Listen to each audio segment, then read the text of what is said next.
Selamat sejahtera kepada Puan Norsaliza dan rakan-rakan saya yang saya sayangi. Saya Sharmila Tanasegeren dari Fakulti Pengurusan dan Ekonomi yang mengambil kursus pentadbiran perniagaan perkhidmatan keuangan, dan saya di sini untuk memberikan ucapan mengenai isu peningkatan obesiti di Malaysia. Obesiti menjadi masalah yang semakin meningkat di kalangan generasi sekarang. Ini adalah masalah kesihatan jangka panjang di mana tahap lemah badan meningkat melebihi normal.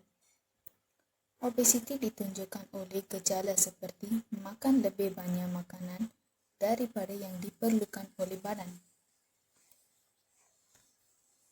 Jadi, mari kita lihat apakah punca obesiti.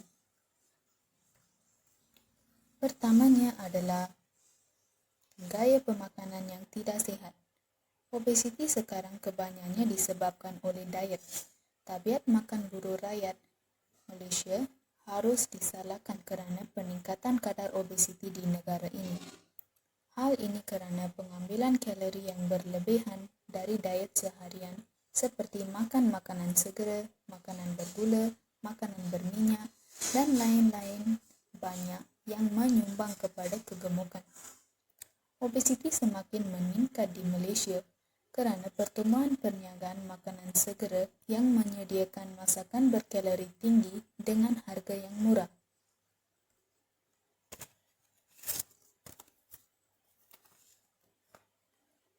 Yang kedua adalah gaya hidup yang tidak sihat. Obesiti semakin meningkat di Malaysia kerana pilihan gaya hidup yang tidak sihat.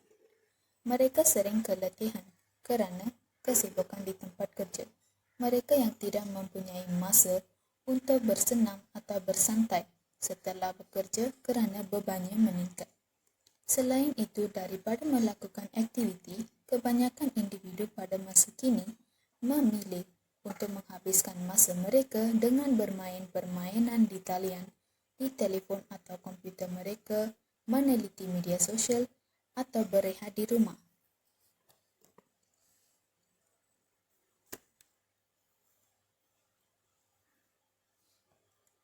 Punca yang ketiga adalah genetik keluarga. Adakah benar bahawa kanak-kanak dengan ibu bapa yang mengalami obesiti mempunyai peluang 80% untuk menjadi obesiti sendiri? Obesiti yang disebabkan oleh keturunan sering dikaitkan oleh amalan tabiat makanan keluarga. Sebenarnya, sebab keturunan obesiti dalam keluarga ini lemah kerana obesiti yang disebabkan oleh keturunan ini dapat dibalikkan melalui kesedaran diri. Walau bagaimanapun, beberapa keadaan keturunan seperti sindrom Prader-Willi boleh menyebabkan seseorang menjadi gemuk. Akibatnya, menyalahkan genetik keluarga untuk kejadian obesiti adalah tidak wajar.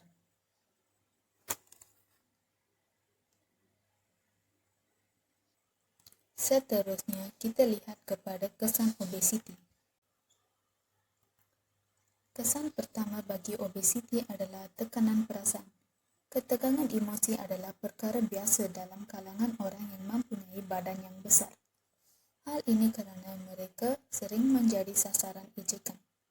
Oleh kerana daya tarikan tubuh adalah daya tarikan bagi seseorang, obesiti di kalangan kebanyakan individu untuk menjaga fizikal yang langsing membuat individu gemuk merasa rendah diri dan tidak bahagia. Untuk mengatasi kesukaran ini, beberapa orang mungkin mengambil jalan keluar yang mudah dengan membunuh diri.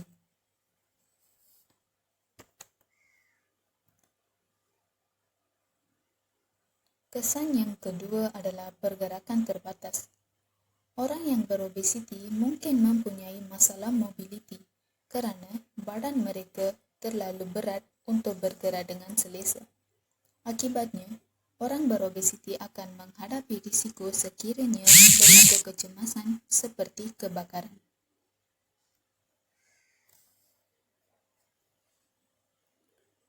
Kesan ketiga adalah mudah dihinggapi penyakit. Orang berobesiti cenderung menghidap keadaan yang mengancam nyawa seperti kegagalan jantung, tekanan darah tinggi, dan kencing manis. Kehadiran lemak tambahan menyumbat arteri darah yang menuju ke jantung. Penyakit jantung kardiovaskuler adalah keadaan sederhana untuk memerangi.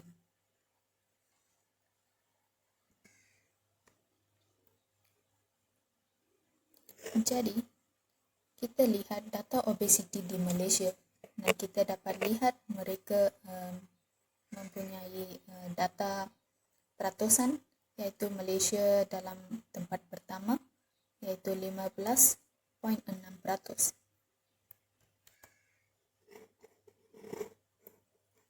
Jadi, bagaimana kita dapat menyelesaikan masalah ini? Bagaimana kita boleh mengatasinya? Okey, mari kita lihat langkah-langkah mengatasi masalah obesiti dalam kalangan masyarakat kita. Pertamanya adalah amalan pemakanan yang sihat. Tabiat makan yang sihat adalah komponen penting dalam memerangi obesiti. Semua nutrien dari karbohidrat hingga protein termasuk dalam makanan seimbang.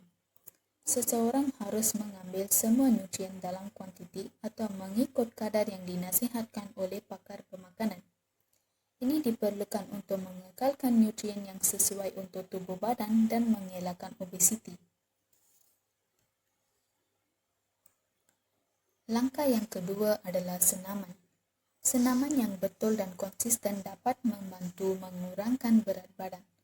3 kali seminggu bersenam selama 20 hingga 30 minit secara berkala. Keamatan senaman harus sesuai dengan usia individu. Contohnya, berlari atau bersenam secara berkala di gym. Strategi ini cukup kuat, tetapi memerlukan keikhlasan dan dedikasi yang tinggi daripada individu.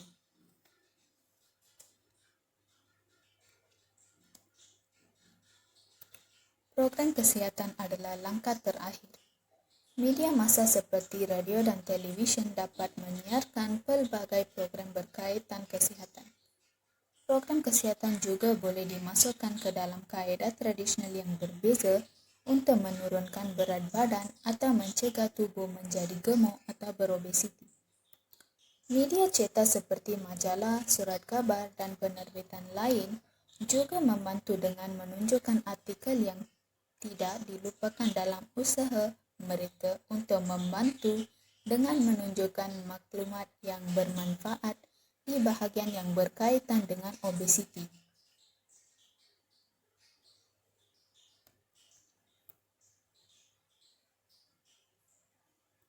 Kesimpulannya, obesiti adalah masalah yang dihadapi oleh rakyat Malaysia dan ia disebabkan oleh orang tersebut.